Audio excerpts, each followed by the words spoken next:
For this one. And welcome to a special episode of Whiskey Buds. I'm Kurt. I'm Billy. And we have hit a small milestone. Small. Yeah. Actually, this is probably like 3 times the number of episodes I ever thought we'd get to. Or 10. I figured we could get to at least 25 or 30, but we are now at episode 100. Wow. Pretty awesome. We haven't missed to date, haven't missed a week yet. Like, that's pretty crazy, especially for us two. Yep. So we were deciding what to drink, looking at the cabinet, and knowing that it's going to be episode number 100, we decided to go with something a little different from anything we've drank on the channel, other than we had our first episode. So I guess this is a nice little tribute to that one also. Is that, without further making these guys wait, Coyote 100 for 100 episodes. And because it's 100 proof and it's unaged whiskey. The reason I say this is reminiscent of episode number 1 is we had the moonshine that I'd aged so we could do the comparison. Now, this is our first ever actual whiskey that's unaged. See, moonshine and whiskey are not necessarily in the same category for the mash bill and how you distill them. Okay. Moonshine can be distilled at a much higher proof than whiskey can. So this is going to come through with more flavor than the moonshine will, but way less than an unaged whiskey because we don't have the impact of the oak that we got to explore that first episode. Yeah, I remember the first episode. You're like, hey, let's make a whiskey show. And then you're like, here's the moonshine. I'm like, yeah. Yeah, but it was very interesting to see the impact. And I think that was even more impactful in the fact that with the moonshine, you have less flavors coming through. So you can see even more. I think it amplifies the effect of the wood even more. This does? No, the moonshine. Oh, the moonshine. Sorry, my brain was 100 proof there. Yeah. So, what is... And then this one here, I picked this up in South Dakota. This is my only South Dakota whiskey. Because that was a good one. Yeah, pop. I'm trying to get a whiskey from every state that's actually distilled and aged and bottled. Well, not necessarily aged, but distilled in that state, not brought in and then aged differently. That is super clear. Yeah. So, is this just going to be like really non-flavorful and rough? I think it's going to be flavorful, but not to what we're used to. He's looking nervous. All right, we're going to have something good for this episode. We did talk about it, but he was like, no, we got to go with the thing that's got a big giant 100 on it. Like, wow, there is not much there to smell. Not really. It is a very light. It is light. It said that. Did it? Oh, light because it's unaged. Light whiskey, yeah. Unaged. And I couldn't find the mash bill on it, so I don't know if it's, well, I'm assuming it's not a bourbon mash bill. No, because it's unaged, so it can't be bourbon. Huh. So it could have the same as a bourbon mash bill, but... I'm not really getting a whole lot of alcohol nose here. Well, it's only 50%, so, it's not like it's very strong. You're just making me want to try this more and more. Yeah. Well, yeah, it looks like water. Yeah. It probably tastes like water, too. I wonder why you would buy this. Just because you're collecting the whiskey from every state? I wanted an aged one, and this was the one that said was distilled and bottled in South Dakota. Like, I went to 4 different distilleries while running around in that area of Deadwood and what else is over there? Rapid City. That sort of stuff. And, I hit the distilleries and they all make liqueur. Oh, yeah. That's like, we've had those, not on the show, but on special episodes that haven't aired. And I was like, okay, well, that's great, because they take something like this and then they put flavoring in it. Like peanut butter or raspberries or... Peanut butter? Yeah. You haven't had that? Actually, he has had it. He just doesn't just doesn't remember it. Nope. I don't remember. I know feel like I'd because remember peanut butter and alcohol. That sounds horrible combination. you would think, and surprisingly, it's better than it sounds. Would you drink it?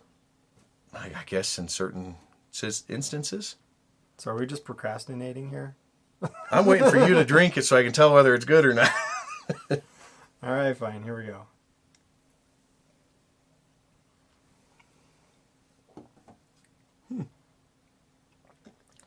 Wow. Whoa. There's a lot more there than... Yeah. Holy crap. Oh, it's not water. It kind of feels like water, but it doesn't taste like water. No. Whoa. Huh. Okay. Yeah. I'm waiting for you to say something. All right. We're on a show. All right. Well, that took me for a ride compared to what I was expecting. Right? I thought it was just going to be like some alcohol like that I had to just survive. It's what I know I said it at the beginning of the show, where moonshine is distilled at a much higher proof, which removes a lot of the flavors. And I did say that, yes, I thought this was going to be flavorful. And we are missing those oak notes.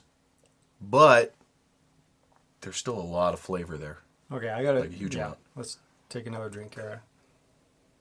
Dude, I'm still tasting that first drink.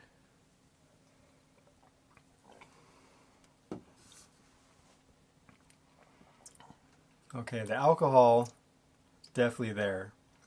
But it's not a mean burly alcohol. Yeah. It's a very refined alcohol. It's like eating like a mild spicy food, right? So like the spice is there, but it's not overwhelming. It's not coming forward and being like, I'm a spicy food. Like Yeah, kind of like a spicy food without the spicy flavor. yeah, I mean, yeah, without the like, I don't know, because it really doesn't burn my tongue at all either. So well, I'm getting some burn sensation, but it doesn't feel like the alcohol burn. It's a different kind of burn. yeah, it is definitely That's why warm. I said the refined. The refined. Yeah. It just feels like Okay. Yeah, very refined alcohol. That's surprisingly good. And it's sweet. It is. But like a corn sweetness though? I'm assuming they probably use a large amount of corn in the mash bill. Because it's not like a caramel sweetness. No. No. Oh, no. Yeah, no, None of that in there. you won't get any of the caramel sweetness because we don't have the barrel impact. Like, that's part of the flavors that you're getting from the barrel. Like a caramel, a vanilla, things like that. This is kind of just the underlying stuff without that stuff. It's like a really clean, refined sugar. It's refined sugar with refined alcohol. Yeah. And it's got a spicy sugar. Mm-hmm. This is spicy sugar alcohol. So- That's what it is. So I'm going to guess they put rye in that mash bill also. No, it doesn't feel like a spicy rye though. Well, Rye spice, like those other ryes I tried. Yeah, but those are like mostly rye. This, I'm thinking, is mostly corn with a little bit of rye. It's like it has the rye spice, but not Yep. the rye flavor. Mm-hmm. Yeah, so that would be adding rye to the mash bill, I bet.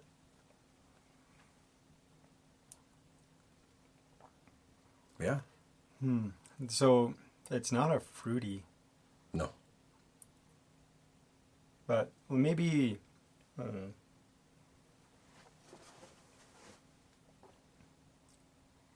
Maybe like a hint of like a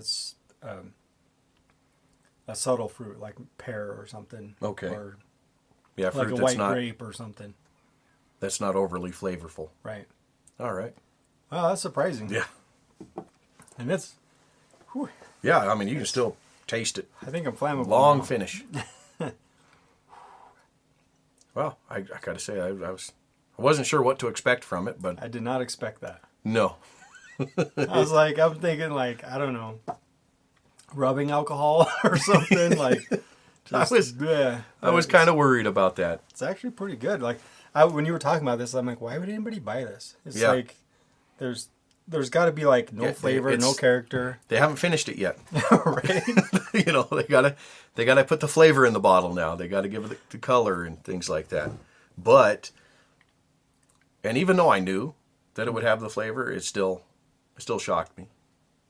I don't know about just drinking this though. On a show, yeah. I don't know. I can't imagine just sitting down and be like, hey, let me have a bottle or a dram of the Coyote 100.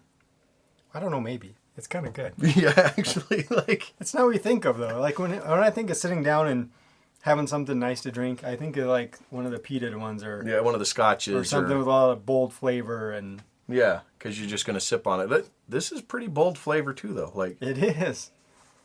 So, yeah, I could see... And it's like really sweet without being too sweet. Yes. You know, like the liqueurs or whatever. Oh, yeah, the liqueurs. Yeah, oh, yeah. They're always way too sweet for me. Yeah, this is... they add sugar to the stuff. This is sweet all on its own. It's like a good natural sweetness or something. That's kind of what it is. This one's got me perplexed. Like, I didn't expect that at all. No, it really does. It's a surprise. It's a sleeper hit, I guess. Wow, even the, like, subtle underflavors that just kind of pop out are good. Yeah. It's not offensive. Yeah. Mm-hmm. Man, that was funny. Like, you smell it and you're like, what's there? Yeah, we're apprehensive. We're like, all right, the only reason we picked it is because it matches the episode number. Like, yeah. I was like, thanks for the splash of water that's going to burn my face. All right. Dakota Spirits Distillery. Good job. Yeah. Now I just need to get some of this that's aged. Send it to me, please. And Ooh, that'd be interesting. Right? Like this, it's aged? Yeah. Ooh, yeah, I want to try that. Yeah. See? We're both on board. So send it to us. I guess that leaves it. If you can get a hold of a bottle, do so. If not, I don't know, try some other White Dog mash. It's good. It's leaving a good aftertaste. I'm just sitting here enjoying it now. Yeah, it really is. It's like it's not too simple. It's still like there's still a lot of different flavors happening. Yeah. I can't. All right. Join us next week, and hopefully we're as surprised as we were this week. Cheers, everybody. Yep.